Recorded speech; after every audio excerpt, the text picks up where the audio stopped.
Hi, it's Kyle T. Mosley of the Black Sports Insiders here with my main man from the urban sports scene, Mr. Ray Rogers. What's going on, Ray? Hey, what's happening? Big weekend, brother. I've been watching you too. You letting the world know that you picked South Carolina State. I sure did. I gotta let y'all know, man. I called it way back when. I'm like, Babe Ruth. I called it, baby. I knew it. I had to call Coach Berry this morning to say congratulations. He won the American Coaches Foundation Association's award for Region 2. And he's the coach of the year. And he's also puts him in the finalists for National Coach of the Year. So congratulations to him as well as the South Carolina State Bulldogs for what they've been able to accomplish this season. It's been a big season for the Bulldogs so far. They still have one more to go, and that's senior day. They're going to play Norfolk State. And Ray, you're the East Coast guy. How you see this one coming down? Well, you know what's interesting is it's of course been wide circulated now. The news has been circulated that Eric Phoenix, the starting quarterback for South Carolina State, he went down, and Ryan Stubblefield comes in. It's only 7-0 at the time. South Carolina State's leading Morgan State 7-0. Of course, they won 54-7, and the media room, the fans, everybody's like, okay, wait a minute, maybe Morgan's on even playing field now. No, Ryan Stubblefield comes in and he does the daggone thing. He also showed he was a dual threat. Many were already saying he could throw the ball. I think Coach Berry put it out there early in the year saying our backup has a strong arm, but he's also a runner and he looked good. So it's like he could start against Norfolk State, which is probably going to happen. They're going to rest up Eric Phoenix for the Celebration Bowl. And South Carolina State probably won't miss a beat. I just feel like that's quite amazing, Kyle. When your backup quarterback can come in and pick up the slack and your team with that great offensive line looks just as good as they did with the starter, man. That's amazing. And Norfolk State, I don't know if they have what it takes up front to compete in the trenches with that O line for Coach Berry and the Bulldogs. Well, Coach Berry had to tell y'all. He had to let you guys know we got a good backup. We prepare everybody. Yeah. Everybody for the game. Not just one person. Just not my main man, Eric Phoenix. Mrs. Stubblefield as well. He said it. I trust my guys. I trust all my my guys. Yeah. That's right. Yes, indeed. Did a great job, and that was great reporting that you had coming from the conference win, as well as them clinching the conference championship last week. And we have another winner in the house. Uh-oh. Is another thing, Keisha J. Kelly. How you doing, Keish? Listen, I can't even figure out my password for my computer. So I'm on my phone. I was like, I've had this for like 20. I don't need. Oh, God. That's all right. It happens. You're looking good. You're looking good. I see you representing as always, SU. Every day in the office. They said, do you have anything else to wear? That's okay, Keish. Well, talk about you guys, Southern Jaguars, Coach Terrence Graves. You guys were able to clinch the Western Division in the SWAC. Talk about that. It was a great time. I'm just like Coach Graves.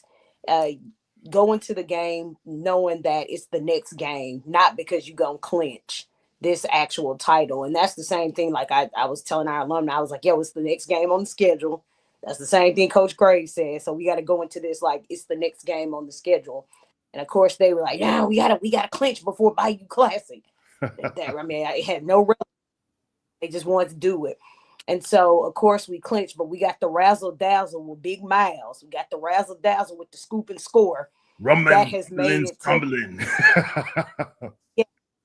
It's gone viral. So, just to be able to do that, Coach Graves was talking about how he thought his phone had crashed and how everybody was calling. And, it was a feeling to be able to clinch on Saturday and to be able to see where, because I'm literally in Montgomery at the Alabama State game when all this was going on. So It was it was a good. We headed back to the Veterans Stadium. All right. But you know what was great about it, man, and a lot of if you look at what TC Taylor has done, as well as Coach Terrence Graves has been able to accomplish, and then you look at what Coach Chennis Berry has accomplished in his first season at South Carolina State. A lot of firsts and newbies who are really making it happen in HBCU football right now, man. And it's great to see, Ray. It is. I mean, shout out to both. I watched Coach Graves saying in his press conference that he's a winner, and he took the long route. And both him and Coach Berry have had these long coaching journeys, but it's just a blessing to see them succeeding and to see them succeeding in their first seasons. I mean, it's something that college football, not just black college football, I want to say college football needs, man. Guys need to get opportunities, new faces, and coaches that have that pedigree. And I'm so excited for both of them, especially Coach Berry, who, you know, people were saying on the field right after that game, not bad for a D2 coach, not bad for a D2 coach, because he's heard it so much. And Coach Graves, he said, I've heard it all as well. So the job's not done yet. And Coach Berry kept reminding me of that. And I'm sure Coach Graves knows that as well. But still exciting to see both of them in the position that they're in, for sure. Which is, say that because he's coach 1 and D2. So that's why I don't understand why you would call him a D2 coach. Crazy. Yeah. Let's listen to Coach Graves right now. God. It's a blessing, and it shows that if you stay faithful, you trust and believe, he'll work it out for you. And then it just says 32 years, and I've heard all the he don't have any experience, and all his experiences at HBCUs, or he's not a celebrity, he's not this, he's not that. I'm a football coach, and I'm a winning football coach. And I said that, and I stand on that. I got 9 championship rings, and I put them up against anybody. And I know that I'm prepared, and this is my calling. So that's how I feel. I feel really good. And I thank the board, the administration, Coach A.D. Banks, and everybody that has faith in me to lead this football program. It's a blessing. That Keish, he meant it. I stand on that, and he's right. Let's give him credit, man. You got to give him credit. Only coach who has won for Southern and Grambling in the Bayou Classic as an interim head coach, right? Go ahead, Keish. Correct. And so that was the story I led with last year. You know, he's the only one that has won on both sides. And so you're saying you got 9 championships. Okay, so that means on December 7th, we are waiting. We're waiting for 10. We're waiting for the 10. And yeah, rowdy kids. All we want is another championship. So, you know, to be able to see, for me, y'all know how they complained about overtimes. And someone made a relevant point. They said, one time is just luck. But if you keep winning, you find a way to win, it's now a skill. And I was like, you know what? That's the way to put it. I'm going to just take that and just run with it. Well, those cardiac cats, they keep on winning time and time again, and you have to give them credit for how they've been winning, and they've been doing it with such ease. And I had to firsthand to see it at Texas Southern, man. I told those guys there was time still left on the clock, and I was right there in the end zone when it happened. So it still can be done. Let's listen to Coach Chennis Berry. Urban Sports Scene here with MEAC Championship coach Chennis Berry. South Carolina State defeats Morgan State 54-7. And with a backup quarterback, when you took this job, Coach, is this what you envisioned? Well, you know, we always believe, man. To God be the glory, first of all, man. We found a way to win a football game. Winning is hard. So, you know, but our young men were prepared, man, and our coaches prepared them to put them in a position to be successful. So all in all, I'm just super proud of our team and our program right now. You know, when I first took the job back in January, I had to get guys to buy in and believe in the process of what we're all about. And our process is real simple. Just try to go 1-0 every day. And I think our young men have wholeheartedly believed in that, and we found a way to go 1-0 today, man. So the journey's not over yet, though. We have another game to play. And we have senior day next week for our seniors, their last home game, and we want them to go out the right way. So the mission doesn't change, man. We got 24 hours to enjoy this victory, and then we'll get ready for a good Norfolk State University football team. Yeah, 24 hours and they're right back to it. And knowing Coach Berry, those guys are grinding it out and they want to, if you're a senior, man, that's your last time on the field in Orangeburg. So you want to go out a winner, don't you? Right, Ray? Oh, 100%. This is the opportunity that they're relishing, man. The excitement from the alumni, Coach Pugh was on the field after that game. The feeling that fan base has, I really feel like this, and I know I'm gonna get in trouble possibly, but and I said this last week. South Carolina State probably has the best fan base in the MEAC, man. I really believe that. Coach Pugh used to always mess with us when he came on our show. He would say, y'all down there at Howard and Morgan, y'all used to not have no fans. We always got games sold out. But but you know what? It's kind of true, man. And he don't cut no cards, man. But the celebration, those guys look like, you know what? I'm so glad to be part of this. And Coach Berry talks about how he believes in each player, and those guys feel it. And it was just a different vibe coming from the Bulldogs this past weekend. And I think that they're gonna relish in that moment, Kyle. I really do. Yeah, definitely. Well, Keith, you guys got a big competition on December 7th headed your way, or you guys are headed that way to the vet in Jackson, Mississippi. Let's take a listen to Coach T.C. Taylor. Well, not really just him, but the celebration after winning the SWAC East.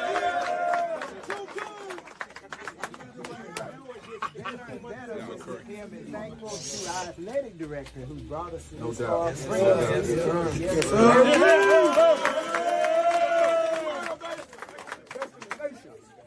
To this amazing team, I had no doubt that you all were going to get us here, and I know where you're going to take us to as well. I'm grateful to you all, best team ever. Y'all keep doing what you do, and congratulations. All right, that's just a little bit about what happened with the Jackson State faithful there. T.C. Taylor, Keish, talk about him and remember when he first got the job, how people were kind of wondering if that was going to last or if that's going to really be, he's going to really be the right person to be able to fill in the shoes and get that shadow away from Coach Prime that lingers over that program. But over 2 years, all he's done was win, right? Right. So, you talk about a coach that has gone undefeated in conference play, and has built a program. And like you said, he's gotten that shadow away from over him. I think the most respectable things is, remember him playing, I think in the first one, like in 99, he was on the team. And so when you look at, what he has built as a respectable team, they found a way to win on Saturday. They did. And so, like I said, I didn't get a chance to talk to him until Monday, but, it was, just to say that you and your staff have been able to, to recruit and put together, one of the best teams, if not the best team, in the conference. And, and get back to, the championship once again, you can't do anything but respect that. Like, that's just nothing but respect, not only for, him, but that coaching staff as well as those players, which is so funny. Have a coach there, Coach James, and I tease him all the time. Coach James was playing ball at Tuskegee when I was watching him. So now I see him coaching at Jackson State. And I said, well, Coach Slater must be really proud of you. Some of the guys, Javancy Jones played at Jackson State, is also coaching. And I remember interviewing him when he was still playing. So that just makes me feel old, but it does. It's just, it speaks volumes to what they have done to that coach, to that team over at Jackson State. Yeah. Ashley Robinson, Ray, you talk about the work he's done. He's been able to recruit Deion Sanders, Tamika Reed, and now he has Mr. T.C. Taylor leading that football program. How's he rating to you as a athletic director? Well, I mean, you aired the interview with Sayers Guthrie last week, and I could just speak to what Asayas Guthrie told me, he's, of course, for those who don't know, he's a safety for Jackson State, starting safety, former MEAC guy. But anyway, that was one of the reasons why he went to Jackson, why he chose Jackson. Now, mind you, he entered the portal from Delaware State right around the time when Prime was getting ready to leave, when Coach Prime, was getting ready to leave Jackson State. So many on the outside would have thought he would not have picked Jackson State, but he said, I chose Jackson State because of Ashley Robinson and TC Taylor. And it just speaks to how guys see what they're building and they respect what they're doing. And that's a heck of a track record. I mean, Mo Williams, can we include Mo Williams in there as well, Kyle? Because well, you look at what Mo's doing right now. Why not? Yeah, I'm just saying, like, I feel like why not? Why wouldn't a student athlete want to go there? If you're a coach, assistant coach, those who are aspiring to be a hair coach, why wouldn't you want to go and work for a guy like Ashley Robinson? I think he's doing a phenomenal job, and he hasn't missed a beat. That's the great part. There hasn't been a drop off at all. And I'm not going to mention no other schools, but we've seen drop-offs at other institutions.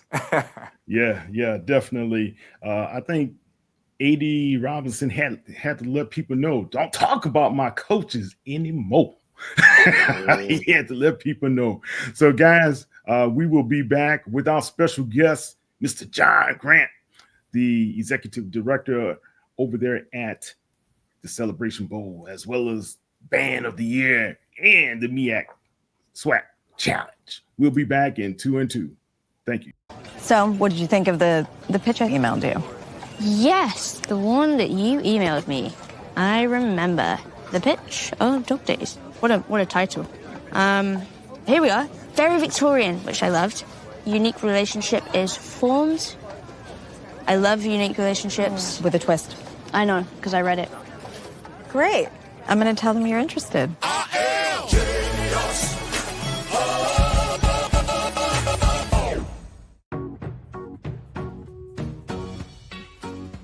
This is not just delivery.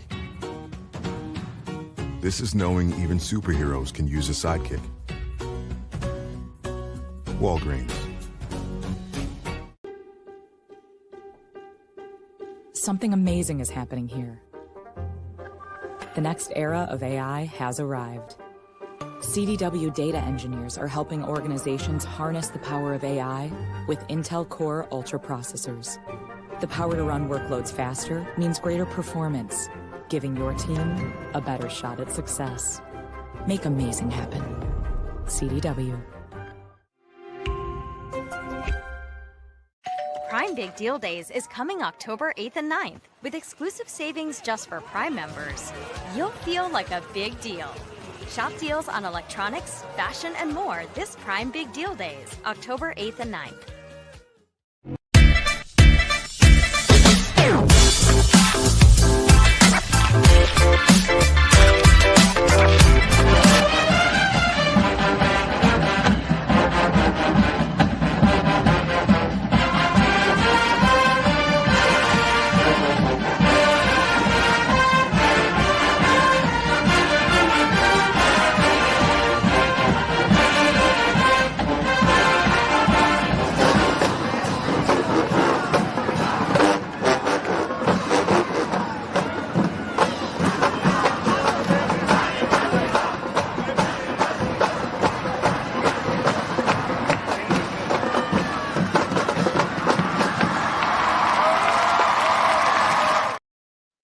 All right, Kyle T. Mosley back with Ray Rogers as well as Keisha J. Kelly.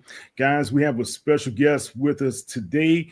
That's none other. If we didn't see those two clips, you got number 1 and number 2. You got North Carolina A&T Marching Band, number 1 in the Band of the Year competition. And you got FAMU at number 2. We're going to have John clue us in on what's going to happen down the stretch for that competition. Mr. Grant, how are you doing, sir? Fantastic, man. Thank you all so much for having me here today. Man, finally got you in the building with me, John. We've been talking all these years.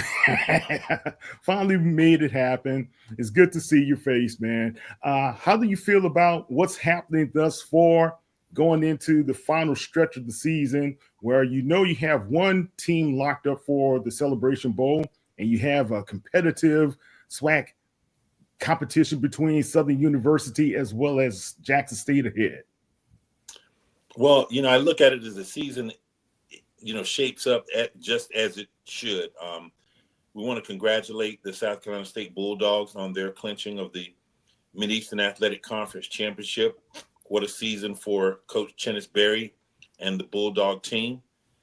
Really, really proud of how they have handled themselves and certainly what they presented on the field this season. Just really excitement, though, on the SWAC side. You got two great programs that have had a tremendous season. I have to call the Southern State Jaguars the Cardiac Kids. Because we call them the Cardiac Cats.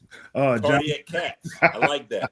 Cardiac Cats, because they certainly had their fans on edge all season. But congratulations to them, and certainly congratulations to the Jackson State Tigers on both of them. One clinching the West with Southern, and Jackson State clinching the East. I think it's going to be a really outstanding SWAC championship game. Yeah, definitely. To have either one of those programs, I know, has Southern been there once before, or will it be their first time ever? This will be their first time if they were to make it, yes. All right, Keisha, the pressure's on you guys. Listen, I tell people that the Celebration Bowl is a game, but that also means alumni chapter work. That means work for the alumni chapter. That means work for us. So if they come, that's more work. But we're prepared. We're prepared for the work. We're prepared. Well, let me tell you what, it's work that she would relish. She would relish it, I'm sure. You and the Alumni Association of Jaguar Nation. Absolutely. Yeah. Well, John, talk about what's happening. Any big news about the Celebration Bowl or surrounding the Celebration Bowl that it's been a little bit different than years past? Well, obviously, the date change is the biggest thing. The biggest news is not new news now, because it was announced, earlier this year. But we're a week earlier than traditionally. Since the bowl was launched, we were the third weekend in September. We're now at weekend number 2. But with this expansion of college football playoffs, the expansion of the NFL schedule, on all happening, converging on that third weekend, all the bowl games that were scheduled on that weekend were moved and relocated, and some were pushed up into the week, because after Cricket Celebration Bowl, you have a 9:00 game coming out of Montgomery.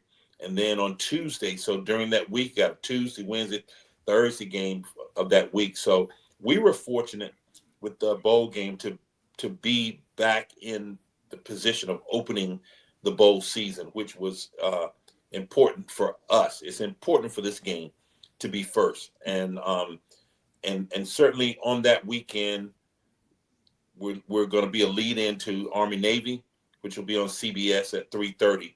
But we're going to get the tailwind, though, of college game day, which will be a lead-in from 9 until noon, and then the bowl game at 12. How much of a boost do you guys anticipate for your ratings when it comes to that? Well, it'll certainly be a boost from what we had last year, because we were up. We had a game that we came on at noon, but there was a game that started at 11, and then you had the NFL come on at 1. So we were sandwiched in between. But this year we're going to be solo. So without question, I think that'll put us back into positions where we've historically been.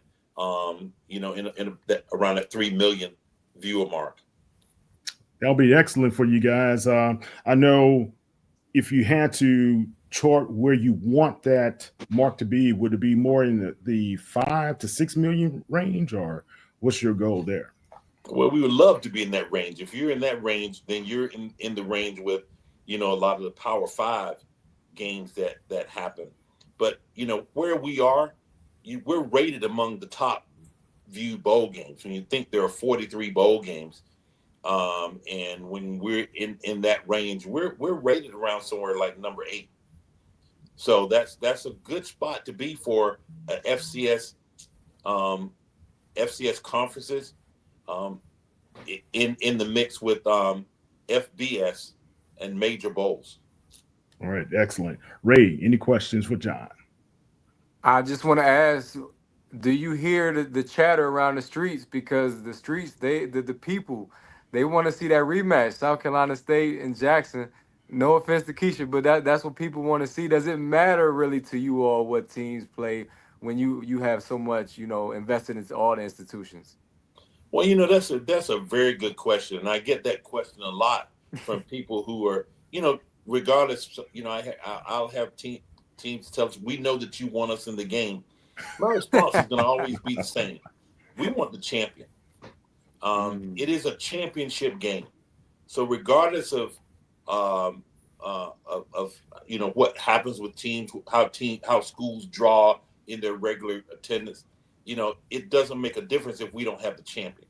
And so if the school desires to be here and their fans desire to be here, then they need to win. There's only one way in, and you have to win. I love that, John. Only one way in, you have to win. I love that, man. Keish, any questions for John? I think you said it well, and I've heard it from both sides. South Carolina State is saying we want Jackson State, we want Southern. I don't care who. In my opinion, I'm the same way. Whoever shows up, whoever wins. My question is I'm gonna go to the band side, because we know, to me, we're the sports side, but when it comes to the battle of the bands, how much more is this band like? The band is taking on a life. The band is taking on a life. How much more has the band taken on a life, as we're seeing with the battle of the band, or the band of the year? How much more has that taken on life this year versus last year when they first started? That is an excellent question. Last year was our first year. We were really looking to make sure we kind of feel our way through, because this has never been done. What we did last year has never been done in the history of marching bands, with a season-long competition that culminates in a championship. And then, the key component of that, Keisha, was we had to make sure that it could work for television, that our producers and the crews around it could actually produce produce programming with that would be appealing to the audience. And we got a resounding yes. Of course, we had some things we needed to tweak, very minor things that from production, but they gave us a 2 thumbs up. And with that, that in our pockets, we knew now we can come back this year and really enhance what we had last year. I think we all agree that a part of what makes the HBCU football game experience what it is obviously great football on the field, but everyone loves music, and our halftime shows are a part of that. Our goal with the band of the year was simply to do this, to give what I call them musician athletes, because that's really what they are. With the amount of work that is put in by members of a band to create a unit that can operate with precision and efficiently and still play quality music the way that HBCU bands do it, it doesn't happen in any other quarter of the globe, not to the way that they do it. So our goal was simply to create an opportunity where band members and kids who are part of bands could also compete for championships.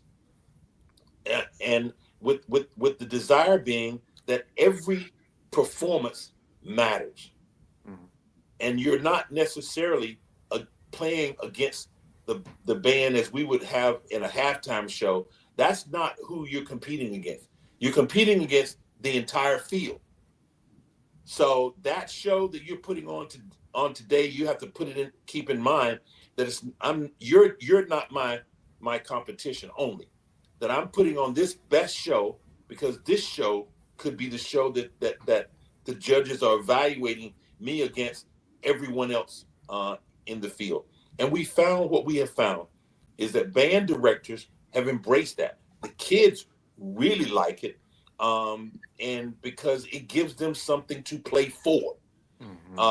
There's a significant payout to bands who make it. So there's a goal to get here, just like with a bowl game. the goal to get here, and our objective is to make sure that money goes to the band program, because that's also important. And you get to compete for a championship. So last year, very good show, exciting show. 4 great bands competing. It came down to the wire, because I can tell you, although North Carolina A&T pulled it out, the numbers were very, very close in the professional judges who judged that. And so congratulations North Carolina A&T last year, and congratulations to Florida Memorial in Division II. And my final note on that is we've made a tweak this year. We've added the Metro Atlanta band, high school band of the year. Oh, so great. We have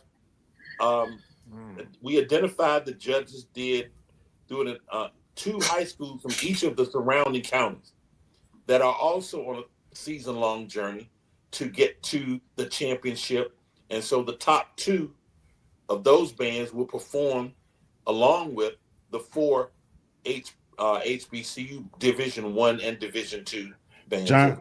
John, I really like that very much, because that engages the crowd and the community around Atlanta to come and be a part of this whole event. Can you stay around with us for another few minutes? Okay, we'll be back in a few minutes, guys. And this is Kyle T. Mosley of Black Sports Insiders, and our guest is John Grant from ESPN Events. We'll be back. November is American Diabetes Month. And while nearly half of us have diabetes or prediabetes, every story is personal. There are stories of strength. Every day is different, not one day is the same. Hard work. No es tenerle miedo realmente a la enfermedad. Es saber cómo combatir la enfermedad. And heartbreak. When she passed away, it was because of diabetes. But no matter your diabetes story, we fight for you and to find a cure. Join us at diabetes.org. Come to McDonald's and treat yourself to the Grandma McFlurry today. So I trust everyone's read the prospectus. Mm-hmm. Lance, why don't you take us through it?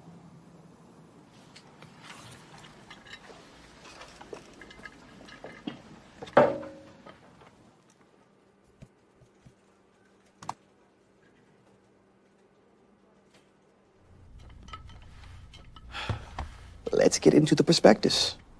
Okay. I am genius.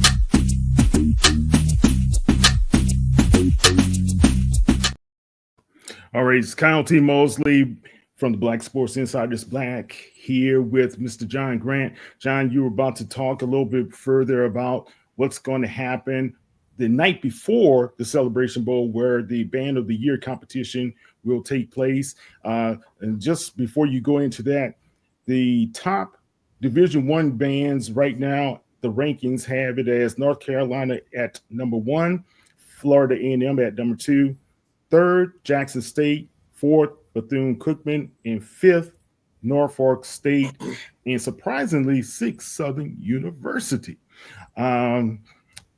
Very stringent criteria that they have been using to be able to evaluate each of these bands. Division II, the top 5 are Virginia State University, Florida Memorial, Savannah State, Langston University, Winston-Salem at number 5. Okay, John, when will all of this wrap up? Will it be at, I'm sorry? I said, when will it play itself out? Yeah, when will it play itself out? So what the rankings that you're looking at now that fans have been seeing, they're snapshots. So they're rankings for that month. And so the rankings you just went through are for the month of October. October, correct. The November monthly rankings will be coming out next week, and following that on the Monday, well, they'll come out on Tuesday. The Monday right after Thanksgiving will be the final. That's the cumulative that will show the rankings from 1 through 15, and the top 2 in each division are the top 2 that will be coming to Atlanta. So it's still very important that these bands put on some great shows the last week in November, correct? The fact of the matter, everybody is still in it at this point. So, the week before, the month before, when you looked at September, Florida A&M was ranked down about number 4 or 5 or something to that effect. They jumped to number 2 for the month of October. And I think Southern was ranked a little higher. They dropped down a little bit, but they're still in it. If you're still within that top 7 and you perform well in November, it can easily vault you up in a cumulative way in the top certainly in the top 2 is where you want to be. Actually, you really want to make it into the top 5, because there are some other criteria. Then once you're in the 5, then the committee comes together and they're evaluating all kinds of criteria. Some of the criteria, one of the criteria, basic one is, if you win, can you come? If you're in the top 2, can you come? Participation is a part of that process as well. When I say participation, band directors, they have to submit their what the performances they want the judges to adjudicate. If a band director doesn't submit, then the committee still goes out and they search for performances that they and pull those out and adjudicate those. So a band director's engagement through the season is also one of the culminating criteria that they use, along with others as well. Excellent. Look, John, I told you once before, I'm an old drum major. And I love the fact that you guys got the top 10 drum majors out there, top 10 percussion and musicality and dance troupe. But it's nothing like the drum major. We got to lead it all, like I do now. But it's great. It's great to see, man. And I have to appreciate what you guys have added to the whole event. And at the event, will you guys have any like special guests, musical guests, anybody scheduled already, or is it just going to be exciting to wait and see? This year, the focus is on the bands, and we have with the 6 bands, and the band of the year again is on Friday, December the 13th. The show starts at 7 p.m. and goes to 9:30 p.m. at Mercedes-Benz Stadium. As I indicated, we've got the 6 bands. Each of them will have up to 15 minutes to put their best show forward. The judges will be there judging it real time. Last year, we didn't announce the winner that night. We waited until the next day. We found in talking with our producers that there's a lot more energy when we're able to announce that the winner at the event, which we will do that night as well. So, what we're building out here is what we're calling Championship Weekend. You got the championship for marching bands on Friday, then you have the championship in football on Saturday. And our goal is, as we build this, you were holding that what do you call those? Yours? A baton? Yeah. Baton? Mace. Yeah. Your mace. Where did you march at, Kat? Excuse me? Do you want me to pull footage? Do you want me to pull footage? McDonald 35 Senior High School Marching Band. Jeez. I know about McDonald 35. I do. I do. All right. You better trust that. I was a part of the Tenacious 4, baby. All right. Let's just get it straight. Imagine in that. In a championship like this, just like football players get championship rings, that you were able to sit here years later after being in a marching band, having been a national champion, and also be able to show a championship ring as the national champion of marching bands. That's the vision that we have. And we know that as this evolves forward, that's what it's going to be. We also have a vision that, you know, the compensation will ultimately go beyond just the top 2. That as we grow this, and it will, and I've got some really big announcements to make. I can't announce them here because we're still finalizing the paper, but there's a huge announcement that's about John, to come come out on, you gotta give me something, John. with Band of the Year. Well, let me say this: we're going to be announcing a new title sponsor for the Band of the Year. I won't tell you who it is, but that will be coming out. We did I can tell you this though, just last night around this time, we finalized a deal with Amazon as a major sponsor for the Band of the Year. Congrats. We just this year alone from last year, we've added about 6 new major corporate partners in the Band of the Year, and the phone continues to ring even to today, where we're evaluating how we can get people to fit. But that event, I want you to hear me say this here. That event over time will be as big as the Celebration Bowl, if not bigger. Yeah. It will be because everyone loves music. Yeah, it will be because we are crossing over not just the Division I's MEAC and SWAC, but this encompasses every conference, including the independents. And the independents would be North Carolina A&T, Tennessee State, Hampton, who are not a part of an HBCU conference. So because the reach is wider, the fan connectivity will be broader, but it'll also make the whole bowl weekend even that much bigger when you're crowning music champion and football champion. Yeah, man, that's great because. Hey, Al, can I ask one more question? Yes, go ahead. Can I ask? Oh, so I'm sorry, John. I don't know if you remember this years ago when I interviewed you and I asked you about a battle of the bands and bands coming in and the game day experience. Now we're able to see in real time how it's actually unfolding with adding the bands, and you're saying that it's going to be as big. I think it's true because everybody loves HBCU bands. Everybody, it's kind of like a married couple is what I always say. The band and the football team go together. Mm-hmm. But I don't think I ever would imagine like in real time seeing like these 2 different things, because you do get a whole championship weekend. And I try to make sure that we delineate between what we're doing with the Band of the Year and Battles of the Bands. Battles of Bands are great. They're invitationals. You get invited. They're exhibitions because you're not competing. The only way to get here is you have to win.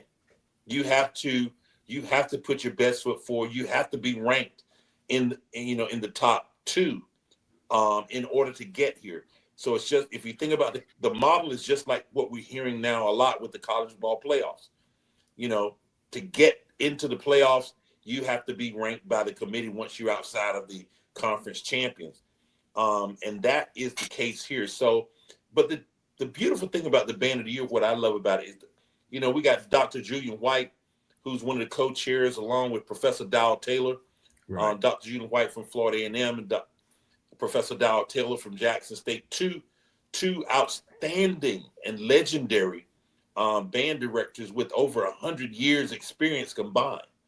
And then, our committee is comprised of some legendary people who were who led marching bands, and some who are still a part of them today. And what they are also doing is after each adjudication, they give written feedback to the band directors in terms of how they can improve in certain areas, which the band directors really love that. And what I'm hearing, I'm not a band person, which is good for me because I can be objective and neutral, and I'm learning a lot. But what they are saying is that they have seen marked improvement from bands last year to this year. Oh, good. In innovation, in what they're in their presentations, in their showmanship, and so that's what we hope. And then by adding the high schools, we are also hoping that young person who can't play a sport can say, you know what, I can play an instrument and still compete. And that's what we hope comes out of this too. All right, great. Ray, any last questions for John? I'm tapped out, man. I'm just sitting here thinking because my school doesn't have football and I'm on the sideline too often. So that's my mindset is. But it's great what you it's great it's great what you're doing, and I'm just excited for the future because based on everything that you're telling us, we haven't seen the best that's yet to come. And that's amazing because it's already been spectacular the way it's all come together. And I'm excited for all the schools involved. I'm excited as a MEAC guy, I'm excited to see Norfolk State there at the top of the rankings. So congratulations, man. Appreciate you. Thank you. And look, they're grading the categories on musicality, pictures, drill and design, percussion, drum majors, auxiliaries, dance, flags, majorettes, and the highest possible points per band will go into that ranking, correct? That is correct. And right. Look, this what we're all building together. You know, having us on this show tonight, and I want to thank all of you for doing that because that's a part of what's required to build what we have. This is our Super Bowl. This is our Super Bowl weekend. Thank you. And Thank so you. where we have to continue to work through where people who used to say, well, if my team's not in it, I'm not going. We want them to say, hey, 2 tickets to the Celebration Bowl, give them to me. I don't care who's playing. I just want to be there because it is that kind of environment. And that's what we are working to continue to build, which is an experience that you can't get at any other game. There are some great experiences with HBCU games through the season. But we want to make sure that the Cricket Celebration Bowl and Championship Weekend with Band of the Year is 10 notches above. That's what you want to be there, and people are putting it on their list. John, before you get off, man, you and I had a great conversation once before about how important it is for attendance, but also how important it is to help out with the media. Kind of touch on that as well. Well, you know, we've entered a new era in terms of for HBCU football and television. There are more HBCU games televised this year than there ever have been in a single year in history. Wow. Let me repeat that. There were more HBCU games televised across multiple platforms, whether it's HBCU Go, ESPN, the NFL Network. I mean, you go down the list, than any other time ever in history. With that being said, how we approach the game, how universities approach the new asset and the new tool called television has to be different. You know, we've always measured a game when we would say whatever game or classic game is the largest. Mm-hmm. Well, that measure is no longer true unless you specifically say the largest in attendance. Because what's being measured today in across everywhere else is total live audience. That includes attendance, but it includes also viewership. And when you put those things together, you know, I can say without hesitation that the Cricket MEAC SWAC Challenge and the Cricket Celebration Bowl, there is nothing close in the HBCU space in total live audience. Cricket's MEAC SWAC Challenge this year broke a record with 1.3 million viewers. And it was a good game, too. I mean, yes, and it was. It was a good game. Yeah. And on ABC, in a primetime slot, Saturday night football live on ABC. And the same thing with the bowl game. So every game has its meaning and what has its purpose, every classic game. But the reality is that the landscape is changing and media is changing it. And so we have to change with it. Just like, I don't know, 15 years or so ago, a show like this would not exist. Right. That you have. So the media and content distribution landscape is changing. And we must evolve with it. Attendance is important. Don't get me wrong, it is. But it's really cosmetic. You want people in the fans because the presentation on television and it draws a viewer if they watch a game and the stands are full. If you turn on a game and the stands are sparse, what you'll see are different camera angles because the camera the crew will shoot angles that don't show the crowd, and you don't get the crowd energy because they're not necessarily there.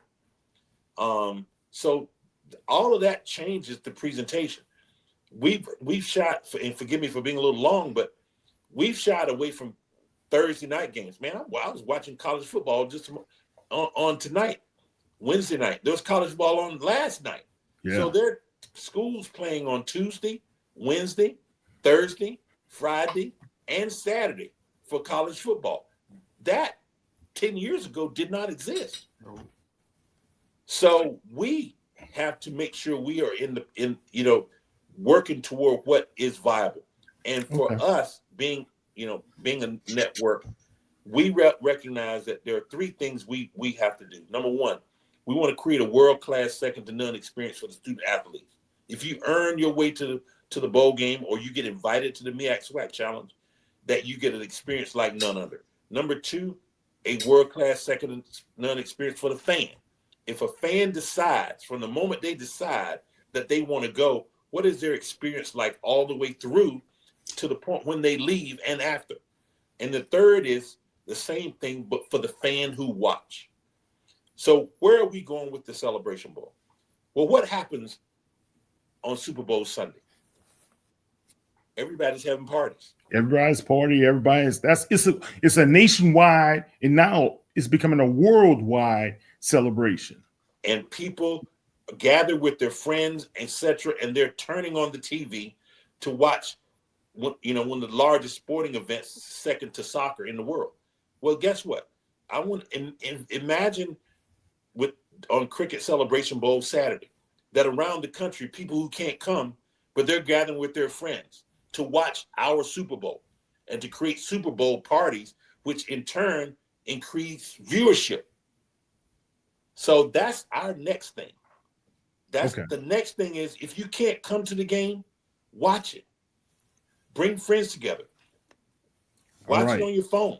Yeah. On your mobile device, because every view counts. And then I'll tell my friends who are on here who are coming to the game, hey, turn your television on when you leave home anyway.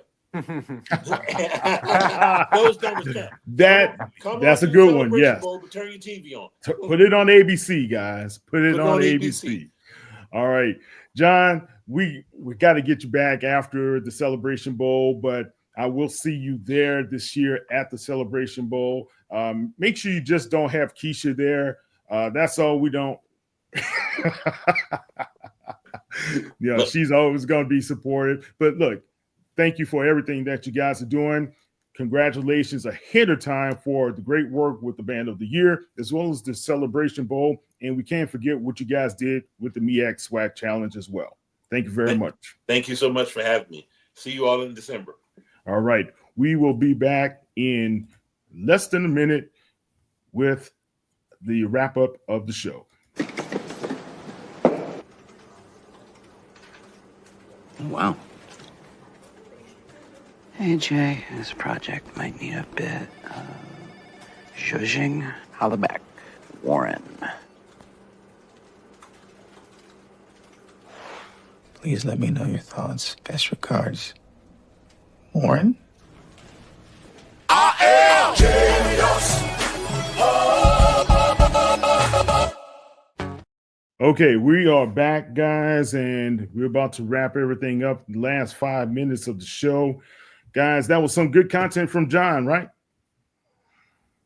Oh yeah, most definitely. Absolutely. I'm excited about the future. Yeah. I'm excited about next month, the near future, and the distant future. There you go. All right, there was big news in Black sports. Ray Lewis is a candidate for the FAU head coaching position. What's your thoughts on this one, Keisha? No thoughts here. Okay, Ray. Not a shocker. He was a candidate for some HBCU jobs. But the rumor was, and Kyle, you might know better than me, that he wants total control of a program when he comes in. He wants full autonomy, and some HBCUs were like, no, sir. So my guess is he's getting what he wants, and my guess is he's gonna get what he wants if he is indeed the new head coach. Okay. Wherever it may be. Okay, we'll talk about that later, guys.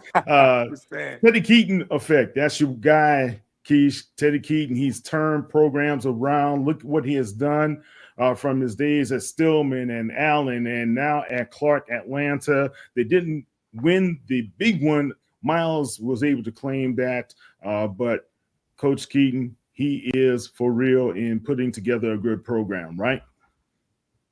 Absolutely. Absolutely. I mean, even you called it, they didn't win, but it was, good for them to go. Yeah. Coach Tremaine Jackson in his conference, I forgot the name of the conference, but he's the only black coach. He was the first black coach in that conference.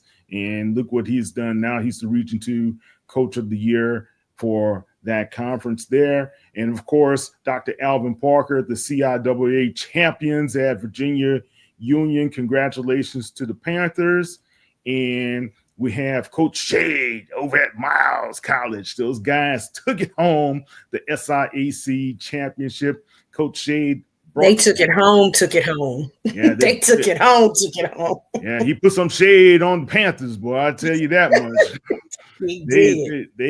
They came to play, boy. So, and this guy here, man, he's a dog. He's a bulldog. And that's my guy, Chinnis Berry. He does a great job with those guys. Congratulations to him for what he's been able to accomplish as well. All right, guys, any final thoughts, comments? Yeah, why was my phone blowing up about Southern's basketball team? That's supposed to be you. They were up 14 at halftime against Texas A&M. That's changed, but still caught the eyes of a lot of people because, like I said, during the whole interview with Mr. Grant, my phone was going off about that. But shout out to Norfolk State women's basketball team, improved to 5-1 tonight, top 10 in the country. They just beat Radford University. They are for real. Diamond Johnson, 22 points. Hey, she's special. Just interviewed her the other day. Yeah, AKA and we're going to have that interview on Friday for everybody. Okay. So you guys can see the interview that you and Wale had. Man, that was a great interview that you guys had. What's going on? Oh no, I'm just laughing at her. If she think I'm old, I don't know what she gonna think about you. So it's gonna be fun to see when that interview airs, man. You'll see what I'm talking about. Okay. She's a good kid. Too funny. She can ball. I can give her that much. She can ball, man. She's tough. Keish, any last thoughts? My final thoughts before we get out of here. I know, because we don't just show enough love to the volleyball teams. And I'm going to tell y'all that FAMU did go undefeated in conference play. They strike again. They did. They had a really impressive season. So shout out to FAMU for dominating like they did in volleyball. And I just want you to know, Ray, I found a picture of Cal when he was talking about this Tenacious Four. I went and found that picture of him and the other drum major. Oh, yeah, I forgot. They got the Florida Classic. Somebody said, hell, Wildcats. Cal, I sent you the picture of you and them other three people. I was trying to figure out which one was you. She said them she didn't say them other three people. I understand. Them other three people. See, it was for y'all. So Keisha and I are like brother and sister. We got to go at each other. It's nothing but love. But yeah, KT can ball with this. Trust me. Still to this day. Wait, before we go, who do y'all have? FAMU or Bethune Cookman? Yeah. The game is weekend. Florida Classic. Who do you have? Who do you have? Oh, FAMU all day. I'm going with the upset. I'm going with Bethune. Good luck. What about you, Keith? I think Coach Cozy gonna get them back on track, so I'm going with FAMU too. Well, sure. we shall see. All right, guys, follow us at Black Sports Insiders. I'm Kyle T. Mosley. That's Keisha Kelly of the Black College Experience, and that's Mr. Ray Rogers of the Urban Sports Scene. You guys follow those guys online. Thank you for checking us out. We'll have a re-air of this if you weren't able to catch the full show, and you can always check us out on our YouTube channel. You could go to Black Sports Insiders, or you can go to HBCU Legends. It's there as well. You guys have a great one. We will not be on air next week because it's the holidays, and I want you guys to enjoy time with your family. help out some families out there that have some food insecurities, guys. That's for real, especially during this period of the holidays. We're giving away some turkeys here in the Houston area with KCOH and Ralph Cooper's show. So if you guys would like to donate, I'll have that on the X site as well as on the Facebook site as well, how you can be able to donate via Cash App. All right, guys, Keisha, Ray, be good. Have a fun time and a great time with your families. And we'll be back December. And thank God, this year has just gone by too fast, man. December, and I'll be celebrating my birthday in December. Oh, man. When is yours? December 28th. I'm December 15th. Really? Oh, that's why we get along so well. You get Sagittarius. All right. You guys have a great one. Kyle T. Mosley, we out. Take care.